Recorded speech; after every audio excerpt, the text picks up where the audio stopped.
Good day. Zombies Revenge. Now that is an apt title. You know all those games where you shoot, slash, bludgeon, or otherwise kill zombies by the pellet load? Well, in this game, they get their sweet, sweet revenge upon your fragile carcass. This was one of many games that I was introduced to by Rainick. Zombies Revenge was developed and published by Sega and was released in 1999 and was originally a Sega Naomi arcade game. Graphically, this game looks damn good for '99 and would have blown away a great many gamers with its graphical fidelity. The music is bargain basic, but it is not too grating. The voice acting is nothing short of exceptional. Just have a listen. Something important's coming up. The next instruction. Said? He's going to release the virus. What? I do indeed love 90s Japanese arcade games. You just don't get that same level of hilarity today. You have 3 characters to choose from, and this time I'm going to be as Dude Bro Man. The gameplay for Zombies Revenge is that of a side-scrolling shooter slash beat-em-up. You start the game with a pistol and a good stock of ammo for it, but the enemies will take numerous hits to bring down with your sidearm. And it's actually a better idea to get down to the old ultra-violence and kick the crap out of these undead Nergalites. There are numerous firearms to pick up, however, and they will be of a decent help, but will not confer on you any sort of easier time of fighting the hordes of the undead. As is standard for an arcade game, at the end of each level there is a boss, and these bosses can generally be a controller smashing experience, but they generally look quite amazing for '99 and still have good detailing even in 2020. The story for the game is also quite fun as well. You face the evil forces of Anime Hair, and it is your mission to track down old Anime Hair and stop him from unleashing the plague of unbelief upon the masses of Holy Terra! And now, it is time for me to complain about every aspect of this game. Now keep in mind, I played this single player, perhaps with a co-op partner. This game might, with emphasis might, be more playable.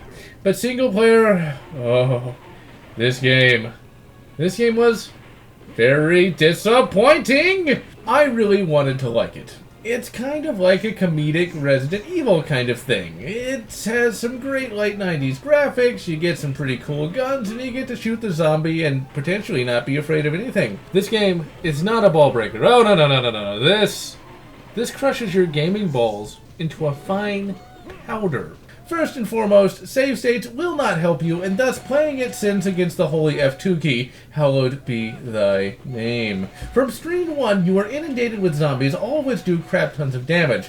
You, of course, do little damage even when using your fisticuffs. The camera is nothing short of horrible. Yes, you generally can see what is going on, but you will often find yourself hitting the air. And there is only an auto lock-on, meaning that actually hitting the enemy is quite difficult. And remember, the enemy does crap tons of damage to you. It cannot be understated how much damage these bastards do. You can go from full health to dead in literal seconds. Meaning you have to play perfectly, meaning that you'd better have a 55-gallon drum of Mountain Dew mixed with Balls Guana. The controls are really bloody sluggish, and it feels like there's a bit of a delay when you press the sprint or block button. The poor camera and sluggish controls all add up to death upon death upon death. And since this is an arcade game, you only have so many credits, and thus either the game can be controller smashingly annoying or controller smashingly tedious. I had to replace my F2 with a piece of goddamn steel, and it still got worn out. You literally need to save after almost every goddamn fight to try and get anywhere, and that's just in regular fights. The regular zombie battles are annoying enough, and they're almost too many to fight single player, as you cannot react fast enough with the handicap of the controls and the camera, and may the God Emperor save you from the Z-heads with guns. They can literally knock you down to half health in just a few hits. It wouldn't be so bad if there were a couple of power-ups here and there, but as far as I could tell, there was no health power-ups in the entire bloody game. And thus, if you get hit, you lose that fucking health. It's just gone. The levels also have a few tricks and traps here and there, and they can really make you hate this game. Also, there is a time limit as well. That is not as annoying as you might think, as you generally don't run out of time, but it does add another level of stress. Not only do you need to fight everything without a single mistake, but you gotta do it fucking fast. Otherwise, say goodbye to a precious credit. The sound effects for the enemies can be really bloody grating. Just have a listen.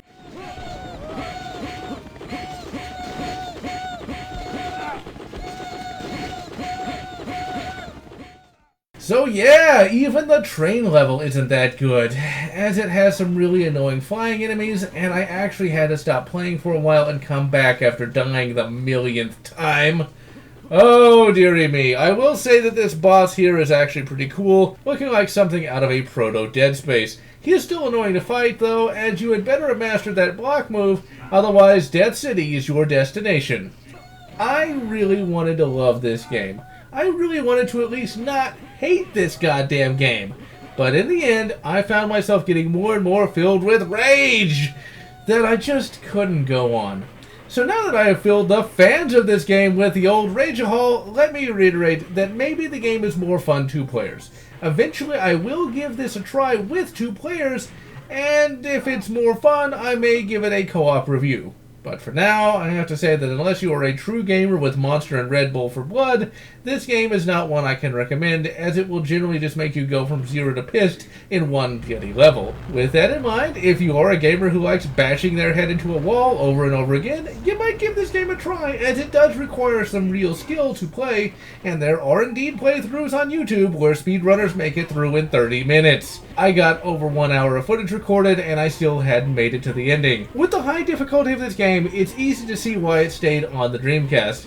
And even with that in mind, I have to say that I don't despise this game entirely, as I at the very least like the idea of what it tried to do, and since that is at least a saving grace, I won't replace Rainick's copy of Duke 3D with Extreme Paint Brawl.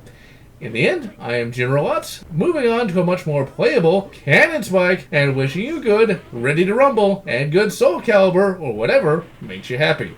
If you enjoyed this video, please consider subscribing, and if you can, please consider supporting me on Patreon so that I can continue bringing you this awesome content.